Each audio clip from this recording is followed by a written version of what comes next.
Friends, आज के इस वीडियो में मैं आपको व्हाट इज़ कंप्यूटर से लेके computer generations, component, characteristics, full form, input device, output device, storage device, CPU, RAM, ROM, memory, इन सभी चीज़ों को डिटेल में डिस्कस करूंगा इसी एक वीडियो में, इसी कंप्यूटर वाले वीडियो में।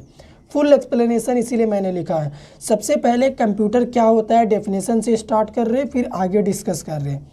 Computer is an electronic device. Computer एक इलेक्ट्रॉनिक डिवाइस है। इलेक्ट्रॉनिक डिवाइस इसे इसलिए कहा गया है क्योंकि ये इलेक्ट्रिक से चलता है। इसे चलाने के लिए आपको क्या करना है, बिजली देना पड़ेगा, अपने घर का पावर सप्लाई करना होगा कंप्यूटर के पास। Which is developed by Charles Babbage near by 19th century, जो कि चार्ल्स बैबेज के द्वारा 19th सेंचुरी के आसपास डेवलप किया गया था। कौन डेवलप किया गया था? कंप्यूटर डेवलप किया गया था। ये जो नेम आपको दिख रहा है, इस नेम को थोड़ा सा ध्यान से देखिएगा, चार्ल्स बैबेज। एग्ज़ाम में ये नेम अक्सर पूछा जाता है कंप्यूटर के एमसीक्यू वाले क्वेश्चन में, ठीक है। तो ये हो गया कंप्यूटर क्या होता है। अभी कंप्यूटर का फंक्शन क्या क्या है, यानी कंप्यूटर काम कैसे करता है, क्या क्या काम करता है उसे देखो। It take inputs data from the input devices. Computer क्या करता है, इनपुट डिवाइसेस से इनपुट को लेता है, यानी कीबोर्ड और माउस इनपुट डिवाइस यही होता है, इसी से इनपुट लेगा। स्टोर्स, उस इनपुट को स्टोर करता है। एंड प्रोसेस्ड, इनपुट डेटा को प्रोसेस करता है। प्रोसेस करने के बाद क्या करेगा, एंड प्रोड्यूस आउटपुट, आपके आउटपुट स्क्रीन में यानी आउटपुट डिवाइस में आपको आउटपुट दे देगा। ये सिंपल सा काम होता है अपने कंप्यूटर का। फिगर में देख लो, सबसे पहले तो इनपुट लेगा इनपुट डिवाइस यानी कीबोर्ड माउस से, जहाँ से हम देंगे इनपुट को, यहाँ पे क्या करेगा, प्रोसेस करेगा। प्रोसेस यहाँ पे समझिए सीपीयू है जो कि प्रोसेस कर रहा है। प्रोसेस करने के बाद उसी इनपुट को प्रोसेस करने के बाद आउटपुट देगा आपके आउटपुट स्क्रीन में यानी आउटपुट डिवाइस में, मॉनिटर या फिर प्रिंटर में। तो ये हो गया अपना कंप्यूटर का बेसिक डेफिनेशन। अभी हम आपको कंप्यूटर का फंडामेंटल यानी कंपोनेंट के बारे में बताने जा रहे हैं, फिर आगे कैरेक्टरिस्टिक्स बताएंगे। कंपोनेंट क्या होता है कंप्यूटर का, वो देखो दो होता है, एक होता है हार्डवेयर और सेकेंड होता है सॉफ्टवेयर।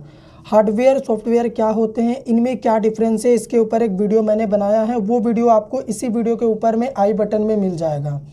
हार्डवेयर वो कंपोनेंट होता है कंप्यूटर का जिसे आप टच कर सकते हो, यानी फिजिकल कंपोनेंट। सबसे पहला होता है इनपुट डिवाइस। इनपुट डिवाइस मतलब कीबोर्ड माउस। सेकेंड होता है आउटपुट डिवाइस, यानी आपका मॉनिटर, प्रिंटर, ये सभी आउटपुट डिवाइस है जहाँ से आउटपुट आता है।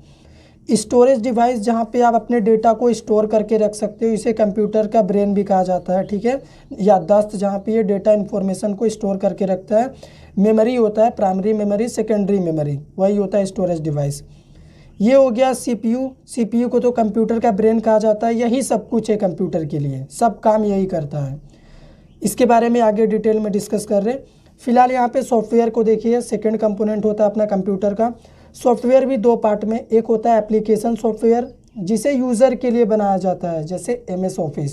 सेकेंड होता है सिस्टम सॉफ्टवेयर जो कि सिस्टम के लिए बनाया जाता है, सिस्टम में यूज़ किया जाता है जैसे विंडोज़ है ना, ऑपरेटिंग सिस्टम, लिनक्स, ये सभी चीज़ें। तो अभी हम आपको कैरेक्टरिस्टिक्स बता रहे हैं, कंपोनेंट हो गया अपना, उसके बाद फुल फॉर्म जनरेशंस भी डिस्कस करेंगे।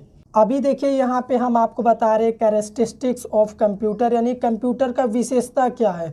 जब आप कंप्यूटर सिस्टम यूज़ करते होंगे तो आपने नोटिस किया होगा, सबसे पहला होता है स्पीड।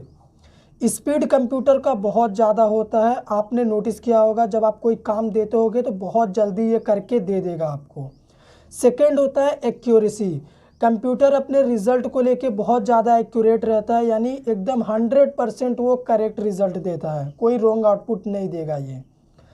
थर्ड होता है अपना storage. Computer large amount of information या फिर डेटा को स्टोर करके रख सकता है, इसकी मेमोरी बहुत ज़्यादा होती है, टीबी में होती है आजकल तो, ठीक है, टेराबाइट। फोर्थ होता है क्विक डिसीजन। कंप्यूटर का जो डिसीजन लेने का कैपेसिटी है वो बहुत ज़्यादा होता है। मान लीजिए आपका डेटा कंप्यूटर के किसी भी पार्ट में रखा हो, आप एक बार कंप्यूटर के सर्च बार में सर्च कर दो, वो कहीं ना कहीं से उठा के 1 सेकेंड में आपको वो डेटा प्रोवाइड कर देगा। लास्ट देखो जो कि बहुत ज़्यादा इंपॉर्टेंट है, रिपीटेड कैपेबिलिटी। आप अगर एक इंसान को एक ही काम को 1000 बार करने के लिए दोगे तो वो क्या करेगा, बोर हो जाएगा, उसका स्पीड कम हो जाएगा और वो हो सकता है वो गलत काम कर दे, ठीक है, उसका काम जो राइट ना हो। लेकिन कंप्यूटर में ये सब नहीं होता, वो क्या करेगा, रिपीटेड काम को उसी स्पीड से, उसी एक्यूरेसी के साथ रिपीटेड टाइम तक बिना बोर हुए करके दे देता है। कमांड पे काम करता है ना कंप्यूटर, इसीलिए।